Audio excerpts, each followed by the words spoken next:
오늘 우리에게 주시는 하나님의 말씀은 신약성경 누가복음 13장 10절로 17절 말씀입니다. 누가복음 13장 10절로 17절 말씀입니다. 주님의 말씀을 봉독합니다. 예수께서 안식일에 한 회당에서 가르치실 때에 18배 동안이나 귀신 들려 앓으며 꼬부라져 조금도 펴지 못하는 한 여자가 있더라. 예수께서 보시고 불러 이르시되 여자여 내가 네 병에서 놓였다 하시고 안수하시니 여자가 곧 펴고 하나님께 영광을 돌리는지라. 회당장이 예수께서 안식일에 병 고치시는 것을 분내어 무리에게 이르되 일할 날이 엿새가 있으니 그동안에 와서 고침을 받을 것이요 안식일에는 하지 말 것이니라 하거늘. 주께서 대답하여 이르시되 외식하는 자들아 너희가 각각 안식일에 자기의 소나 나귀를 외양간에서 풀어내어 이끌고 가서 물을 먹이지 아니하느냐. 그러면 18배 동안 사탄에게 매임받은 이 아브라함의 딸을 안식일에 이 매임에서 푸는 것이 합당하지 아니하냐. 예수께서 이 말씀을 하심에 모든 반대하는 자들은 부끄러워하고 온 무리는 그가 하시는 모든 영광스러운 일을 기뻐하니라. 아멘. 오늘 본문 말씀은 예수님께서 안식일에 병자를 고쳐주신 그런 이야기입니다. 안식일에 예수님께서 병자를 고쳐주신 이야기는 누가복음에 따르면 3번 서로 다른 이야기로 나타납니다. 다른 공관복음에서는 단 한 번 소개가 되는 반면에 누가복음에서는 3번 그 이야기가 등장하고 있습니다. 마태복음과 마가복음 그리고 누가복음에 공히 나타나는 이야기는 누가복음에 따르면 6장에 나타납니다. 그 내용은 이런 내용입니다. 안식일에 예수님께서 회당에 들어가셔서 가르치실 때에 오른손 마른 사람이 있는 것을 보셨습니다. 서기관과 바리새인들이 예수님께서 안식일에 병을 고치시는지 엿보고 있었습니다. 예수를 고발하기 위함이었습니다. 이것을 아신 예수님께서는 오히려 손 마른 사람을 한가운데로 불러내시고는 그를 고쳐주셨습니다. 그러면서 주님께서 이렇게 말씀하시죠. 안식일에 선을 행하는 것과 악을 행하는 것, 생명을 구하는 것과 죽이는 것, 어느 것이 옳으냐. 주님께서 이렇게 말씀하셨습니다. 이 말씀은 마태복음과 마가복음에도 공통으로 나타나는 그런 말씀입니다.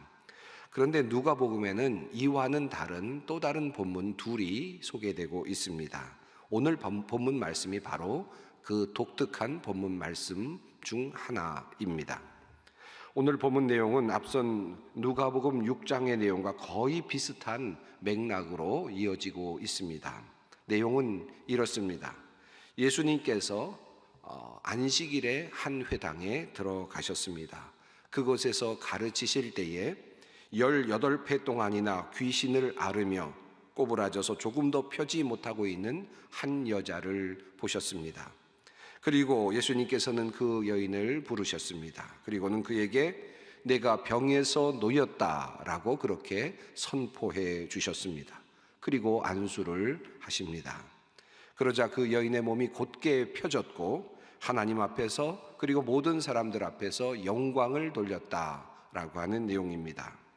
사실 구조적으로 보면 누가복음 6장의 내용과 별로 다르지 않은 그런 내용입니다. 그리고 이어지는 내용은 이 문제가 여전히 안식일과 연관되어 있음을 우리에게 알려주고 있습니다. 이렇게 꼬부라져서 18배 동안이나 살아가던 이 여인이 몸을 곱게 펴고 하나님께 영광을 돌리자 회당장이 도리어 화를 내었습니다. 그리고 무리들 앞에서 이렇게 이야기를 합니다.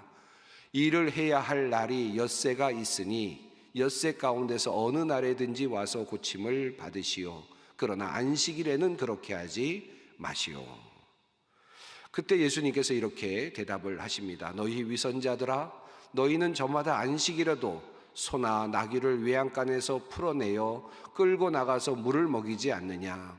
그렇다면 아브라함의 딸인 이 여자가 8배 동안이나 사탄에게 매여 있었으니 안식일에라도 이 매임을 풀어주어야 하지 않겠느냐. 이렇게 주님께서 말씀하시죠.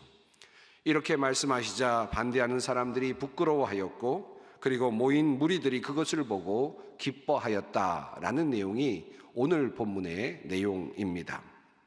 그리고 다음 장인 누가복음 14장은 예수님께서 또다시 안식일에 들어가셨고, 그리고 회당에 가셔서 수종병 든 사람을 고쳐주시고 안식일에 대해 또다시 말씀하시는 다른 이야기가 또 추가되고 있습니다. 종합해보면 누가복음에는 예수님께서 안식일에 병자를 고치신 이야기가 3번 등장하고 있습니다. 서로 다른 사건으로 묘사되고 있습니다. 이 사실은 하나님께서 누가복음을 통하여 이 이야기를 매우 중요하게 다루시면서 우리에게 말씀하고 계신다라는 사실을 의미합니다. 하나님께서 오늘 본문을 통해 우리에게 계시하시는 말씀은 무엇일까요?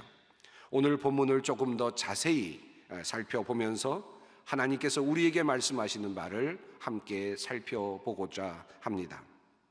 안식일에 예수님께서 회당으로 들어가 가르치고 계실 때에 그곳에서 한 여인이 있는 것을 보셨습니다.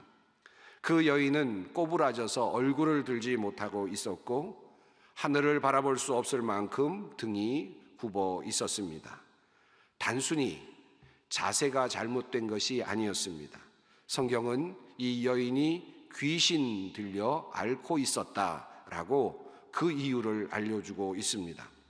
그 여인은 귀신에게 지배를 당하고 있는 그런 상태였습니다. 후에 예수님께서는 16절에서 사탄에게 매인바된 아브라함의 딸이라고 이 여인을 지칭하고 있습니다. 다시 말하면 이 여인은 사탄에게 매여 있는 상태였다라는 진단이십니다. 그것도 18년 동안이나 이 여인은 사탄에게 매여 있었습니다. 이 말씀은 등이 굽은 모든 사람은 모두 사탄에게 매여 있다거나 귀신이 들렸다라는 말씀이 아닙니다. 자세가 잘못되어서 등이 굽은 사람이 있을 수도 있고, 척추나 어떤 골격에 문제가 생겨서 또 어떤 병이 생겨서 등이 굽을 수도 있겠죠. 그런데 등이 굽는 일도 때로는, 이 등이 굽는 이 일이 때로는 의학적인 문제가 아닌 사탄의 문제와 연결될 수 있다라는 사실을 성경은 우리들에게 알려주고 있습니다. 이 말씀은 조금 다르게 표현하면 우리가 살아가는 일상 속에서 우리는 다양한 곳에서 귀신 들림, 그리고 혹은 사탄에게 매이는 그런 경험을 할 수 있다라고 하는 말씀입니다. 어찌 보면 그냥 병이고, 어찌 보면 그저 잘못된 습관에서 나오는 일반적인 현상이고, 어찌 보면 다양한 인간의 다양성의 문제인 것처럼 그렇게 보일 수도 있는 사안들이겠지만, 이것이 때로는 사탄에게 붙잡힌 포로와 같은 삶을 살고 있는 하나의 모습일 수도 있다라는 사실을 오늘 성경 말씀이 우리에게 알려주고 있습니다. 모두가 다 돈을 좋아하고 또 경제적인 활동을 하고 있습니다. 그런데 그런 사람들 중에 사탄에게 매인바된 사람이 있을 수 있습니다. 돈과 재물에 매여서 꼼짝달싹하지 못하고 그저 돈을 버는 일에, 돈을 지키는 일에 몰두하며 살아가고 있는 사람, 즉 사탄이 그에게 돈을 미끼로 해서 그를 붙잡아 놓은 사람들이 있습니다. 가난한 사람 중에도 있을 수 있고 부자 중에도 있을 수 있습니다. 가난한 사람은 가난한 대로 돈 때문에 비굴해지고 돈이 없어서 열등감을 갖습니다.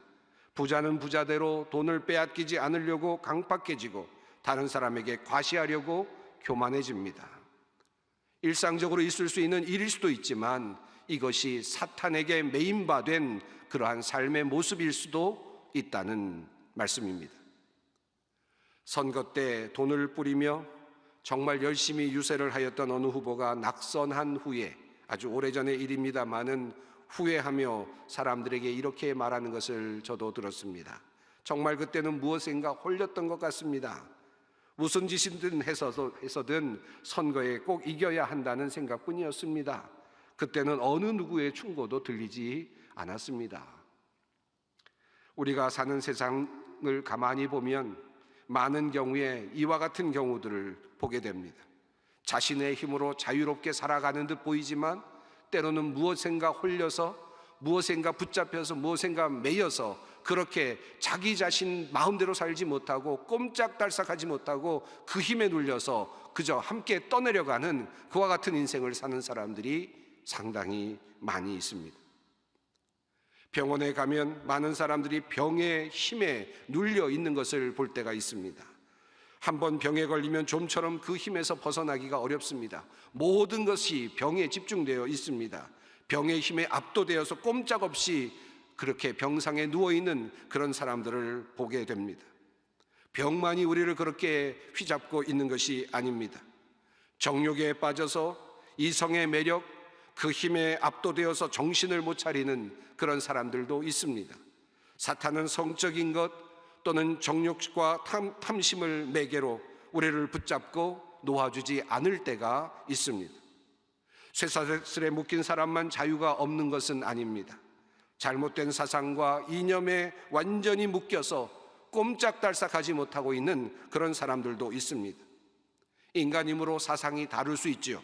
생각이 다를 수 있지요. 그러나 그 사상을 매개로 사탄이 그를 붙잡아서 그를 종처럼 사용하는 그런 사람들도 있습니다. 누가복음에 따르면 예수님은 공생의 일을 시작하시기 전에 광야에서 40일간 줄이시면서 사탄에게 시험을 받으셨습니다. 사탄이 그를 묶어 매려 하였으나 예수님은 그 사탄에게 매이지 않으셨습니다. 그리고 그 이후 첫 사역을 위해 주님은 갈릴리로 오셔서 첫 번째로 회당에 들어가셨습니다.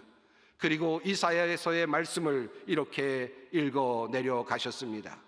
주의 성령이 내게 임하셨으니 이는 가난한 자에게 복음을 전하게 하시려고 내게 기름을 부으시고 나를 보내사 포로된 자에게 자유를, 눈먼 자에게 다시 보게 함을 전파하며 눌린 자를 자유롭게 하고 주의 은혜의 해를 전파하게 하려 하심이라. 그렇습니다. 예수님께서 이 땅에 오신 이유가 무엇인가?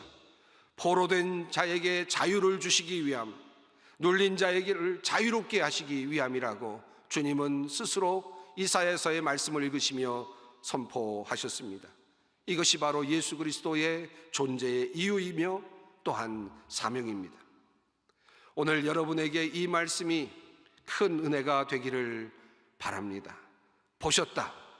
그 여인을, 그렇게 꼬부라져 있는 그 여인을, 18년 동안이나 그렇게 아파했던 그 여인을 보셨다. 그 여인을, 귀신 들려 있는 그 여인을 주께서 보셨다. 이 여인의 자리에 여러분의 이름, 나의 이름을 한번 넣어서 조용한 마음으로 한번 되새겨 보십시다. 보셨다. 나 경진을 예수께서 보셨다. 나를, 더러운 나를 보셨다. 나를, 참으로 거짓투성이인 나를 예수께서. 그리고 예수께서 말씀하십니다. 내가 풀려났다. 너에게 해방을 선포한다. 죽을 병에서, 더러운 습관에서, 욕심에서, 집착에서, 이렇게만 해야 한다고 생각하고 고집했던 그 아집에서, 그리고 고정관념에서, 헛된 이념에서 내가 붙잡혀 있었던 그 모든 것에서 내가 풀려났다. 주님의 말씀입니다. 내가 너를 자유케 한다. 내가 너에게 자유를 준다. 이것이 주님의 복음이며 주님께서 우리에게 주시는 선물이며 은혜입니다. 귀신 들린 채로 꼬부라져서 18년 동안이나 힘들게 땅만 바라보며 살았던 그 여인은 예수님께 발견되어지고 고침을 받고 노임을 받았습니다. 이것이 은혜이고 바로 이것이 나에게 일어나는 것이 바로 구원입니다. 오늘 본문 속에 숨겨진 또 다른 해방, 또 다른 자유가 있습니다. 회당이라고 하는 그곳은 또 다른 의미에서 메인바 되었던 곳이었습니다.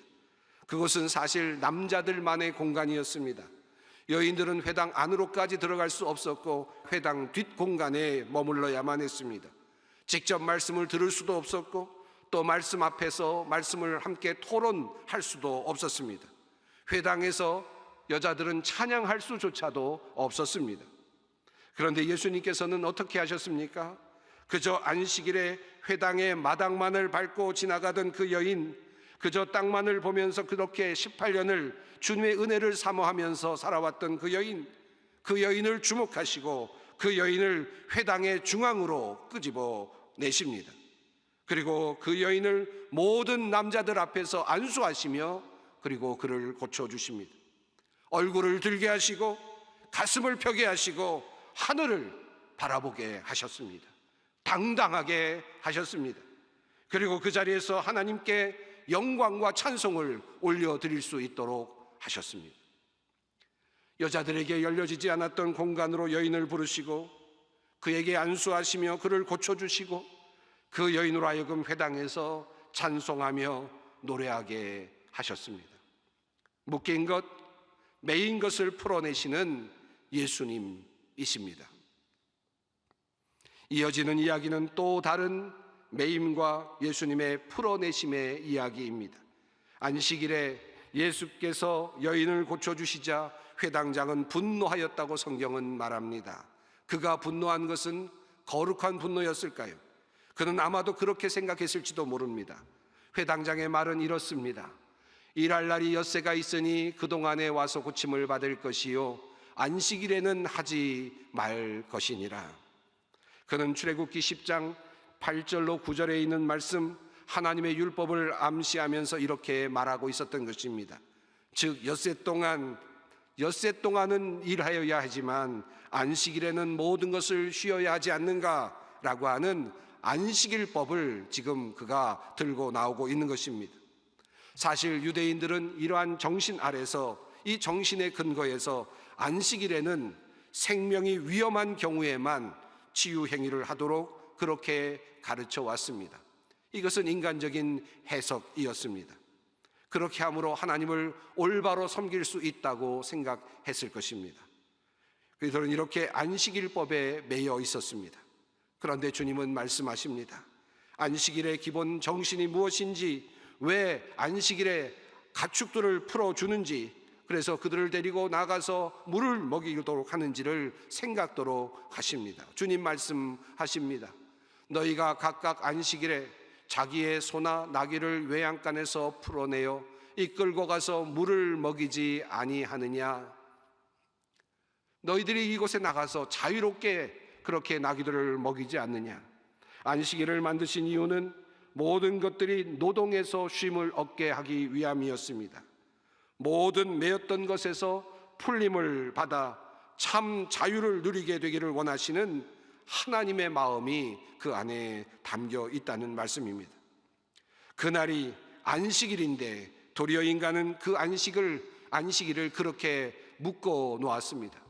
참 자유를 누리도록 하시고자 하시는 하나님의 마음, 그 마음이 담겨 있는 날이 안식일의 날인데 참된 쉼을 쉬게 하시고 참된 자유를 누리게 하시는 날이 안식일의 기본 정신이었는데 인간은 또다시 안식일 법을 만들어 그렇게 그것에 묶여 있었던 것입니다. 예수님은 이 안식일의 법과 규례도 깨뜨리셨습니다.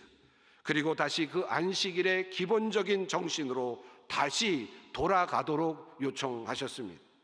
참된 자유와 해방을 누리는 날로서의 안식일, 주님께 영광을 돌리고 주님께서 주시는 그 은혜를 입으며 주님께 찬송을 돌리는 그런 날로서의 안식일, 참된 안식일을 주님께서 다시 세워주십니다.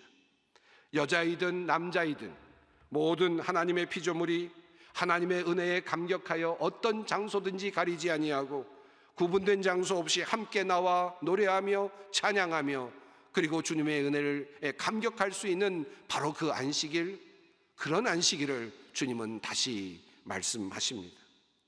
서로 풀어놓아 음식을 먹게 하고 물을 마시게 하고 목을 축이게 하여 다시 일어설 수 있는 용기와 힘을 줄 수 있는 그런 안식일을 주님께서는 말씀하십니다.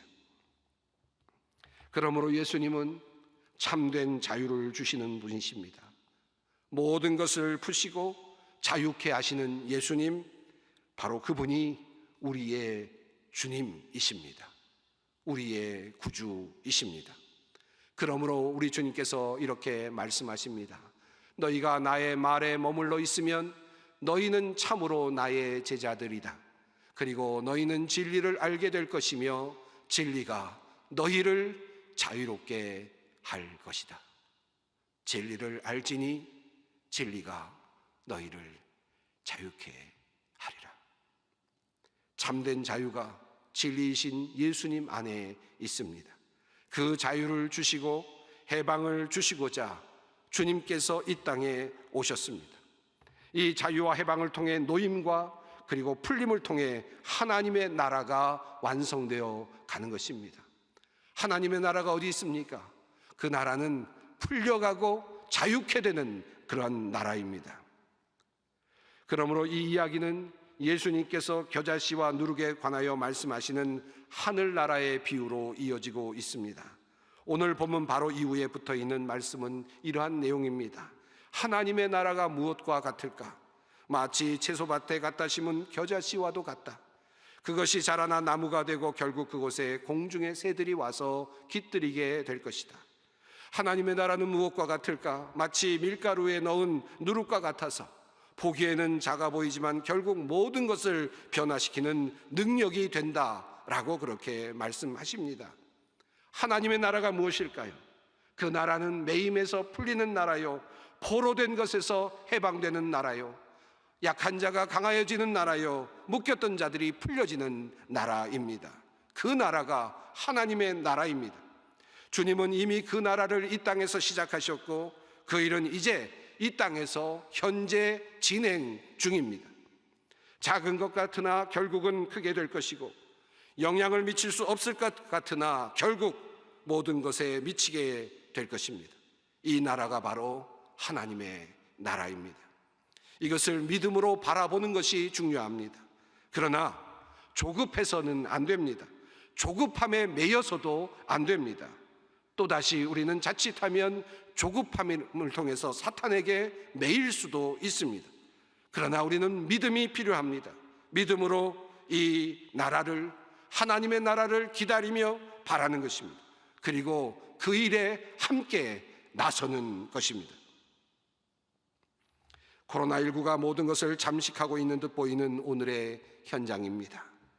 우리 주님은 이 바이러스에 우리가 매여 있기를 원치 않으십니다. 이것으로부터 자유로워지고 해방되기를 원하십니다. 백신을 맞지 말라는 뜻이 아니고 마스크를 쓰지 말자는 뜻도 아니고 거리를 지키지 말자는 뜻이 아닙니다. 병은 병이고 바이러스는 바이러스일 뿐입니다. 이것을 매개로 하여 우리가 사탄에게 매이는 일이 없기를 원합니다. 이 일을 통해서 우리는 또다시 놓아주시기를 원하시는 하나님을 대망합니다. 그리고 자유케 하시는 하나님을 다시 기억합니다.